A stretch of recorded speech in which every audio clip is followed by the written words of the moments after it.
se zoológicos deveriam existir mesmo e se a gente deveria ter esses bichos guardados nos lugares que eles ficam. Se faz sentido mas tudo ter... bem. Não, deveria nas... Existe uma discussão ética gigantesca. Mas tá, não é bem assim. E aí, meus queridos, tudo bem com vocês? Olha, eu tô aqui, desculpa, eu tô rouco, eu tô sarando aqui de uma tosse, uma garganta inflamada. Enfim, Pirula e Emílio são duas pessoas que eu acompanho, o Pirula eu acompanho há muito tempo mesmo, é um cara, uma das referências aí, um cara que entende muito, mas sobre zoológico, além dele ter sido colocado na parede, eu devo discordar de você, Pirula, tá bom? Então vamos assistir aqui junto e conversar um pouquinho sobre isso. Mas a minha discussão o meu ponto é, você vai aqui em São Paulo, tem urso polar aqui em São Paulo. Aí você coloca ele dentro de uma geladeira gigante e a gente vai lá ver. E aí vem a segunda parte da discussão ética, que e aí é infinita, a gente ficaria a noite inteira aqui, se zoológicos deveriam existir mesmo e se a gente deveria ter esses bichos guardados nos lugares que eles ficam. Se faz sentido mas tudo ter... bem. Não, deveria nas...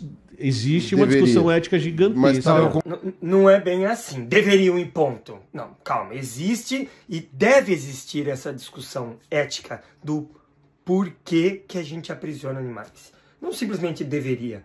E a gente entende, né, que ao longo da história se mostra que essa política preservacionista de colocar animais, de colocar animal dentro de um zoológico, fechar ele lá, não está resultando em nada.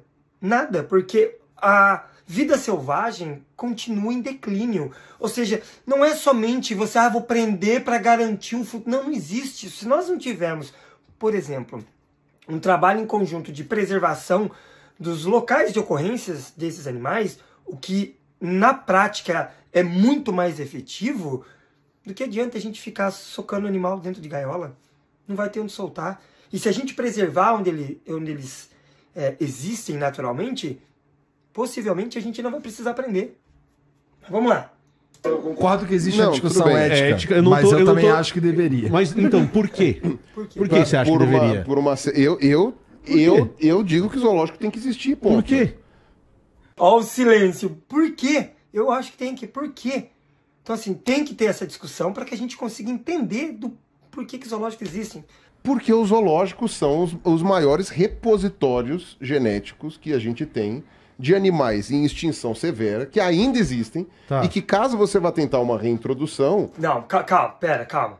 Tá, mas quais espécies? Então, assim, porque nem todas as espécies dos zoológicos que estão lá trancafiados estão em risco de vulnerabilidade, estão em risco de extinção e precisam desse banco gênico. Não é assim, 90%, 99% das espécies não estão ameaçadas nesse grau de extinção, onde outras medidas não seriam muito mais eficazes do que simplesmente trancafiar elas. Mas nós temos corujas, nós temos assim animais, entre aspas, triviais, que são colocados aos montes e são mantidos aos montes dentro dos zoológicos. Então, é o maior banco genético, para que se um dia, tá vendo? Se um dia a gente tranca todo mundo, não faz sentido. Porque, não só porque a maioria dos animais que estão nos zoológicos não fazem nem parte dessa lista de risco de extinção, e muito também, de acordo com o que está acontecendo, as mudanças que o ser humano está fazendo no meio ambiente, né, essa velocidade destrutiva dos locais naturais, a gente não vai ter lugar onde soltar esse bicho. Então não adianta só falar que o zoológico preserva porque tem um monte de bicho de animal. Então vamos fazer o seguinte, Pirula. Então por que a gente não foca só nesses animais?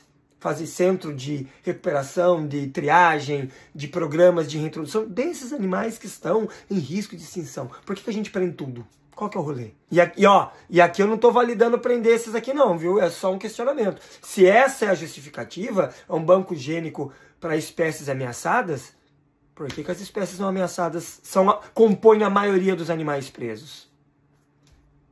É daí que você vai tirar. Então você pode fechar a exposição dos bichos. Mas aí de onde eles vão tirar dinheiro? Os zoológicos do mundo inteiro não dão lucro. Você pode pesquisar todos os zoológicos do mundo. Opa! Essa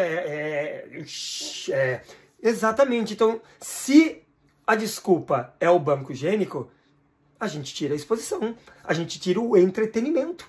Sem aspas, não, o entretenimento. Isso aí é o banco gênico. E aí o Pirula, né, fala, não, mas aí onde você tira o dinheiro? Não, os zoológicos não dão dinheiro.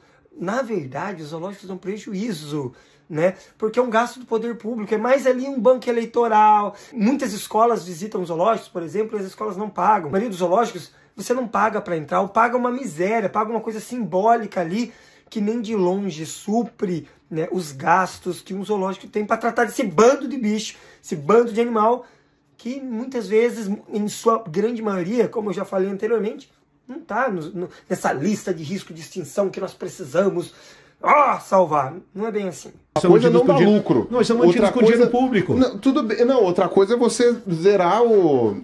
Assim, é você deixar elas por elas. Mas o zoológico de São Paulo custa R$5 e ninguém vai. Quem mantém o dinheiro... Como ninguém vai? Quem mantém o zoológico de São Paulo... Gente, prestem... Gente, calma. Não é nem elas por elas. O que entra de arrecadação de portaria de zoológicos não é nada. Não se compara ao gasto que esse lugar tem. Atenção, escuta o que eu vou falar. Então, vamos lá. Escuta o que eu vou falar. Então, a gente tá falando de ciência, não é? Ok, vamos lá. A maior parte das visitas do Zoológico de São Paulo são mantidas por escolas. Sim. As escolas fazem excursão para levar as crianças. A maior parte das escolas de São Paulo são escolas públicas. E as escolas públicas não pagam a entrada no zoológico. Então, o zoológico ele tá lotado um dia na semana, que é o sábado, e o resto dos dias da semana, ou ele tá vazio ou ele tá com escola pública. Então, o que eu estou dizendo é... Existe uma discussão ética se os bichos têm que ser expostos ou não. Para que o zoológico tem que existir ou não. Tudo bem. Esse é o meu ponto. Aí o segundo ponto é, esses que... bichos precisam ser expostos ou não. Esse é outro ponto. Porque se você for dar justificativa genética, isso é uma justificativa. E aí pensando em mamute não existe. Então se a justificativa é repositório de genes, eu não precisaria criar mamute. E eu não estou nem dando... Enfim, ele citou o mamute aqui no final porque a discussão era sobre recriar o mamute e colocar num zoológico. Então, assim, o que ele fala é exatamente o que a gente propõe nessa reflexão, nesse questionamento. Por isso que a gente questiona a existência dos zoológicos. Não cabe mais no molde, não cabe mais no entendimento que a gente tem hoje, tanto científico, tanto moral e ético, do confinamento desses animais. Se a preocupação é com os animais em situação, animais, vírgula, com as espécies em situação de vulnerabilidade, por que então a gente não foca neles? Não gasta os recursos, a mão de obra, porque não é fácil. Tem veterinário para um monte de bicho, tem comida de um monte de... Por que a gente não foca somente nesses animais? Transformando esses locais em projetos exclusivos para essas espécies que necessitam... Né? E aí a gente entra numa outra discussão, mas não é esse o caso, que necessitam dessa intervenção humana para que ela não desapareça. Croco, mas tem outras espécies que é para atrair o público, para conscientizar sobre essas que estão em risco. Então pera um pouquinho. Então se esse é seu argumento, você acaba de admitir que a educação ambiental feita nos zoológicos é ineficaz. Porque se a gente precisa de um outro bicho para atrair gente, para querer preservar um terceiro animal, ela é ineficaz. Né? Então a gente vai continuar batendo nessa tecla e lutando pelo fim dos zoológicos. Mas você quer soltar tudo na rua? Sério que vocês vão voltar para esse mesmo comentário, sempre. Não é. Nós temos... A gente sabe, quem defende esse posicionamento, a gente sabe que nós temos que ter metas de curto, médio e longo prazo, que não vai ser daqui 2, 3, 5, 10 anos que os zoológicos vão desaparecer. Não é assim que funciona, não é assim que vai funcionar. Mas esse debate ele precisa acontecer para que a gente construa essas metas e esse caminho, para que a gente possa reabilitar os animais que precisam ser reabilitados, recuperar as áreas que precisam ser recuperadas. Croco, mas aí então estamos fodidos. Nós estamos fodidos. Enquanto isso a gente foca os animais prendendo eles. Essa é a desculpa para a gente não fazer nada?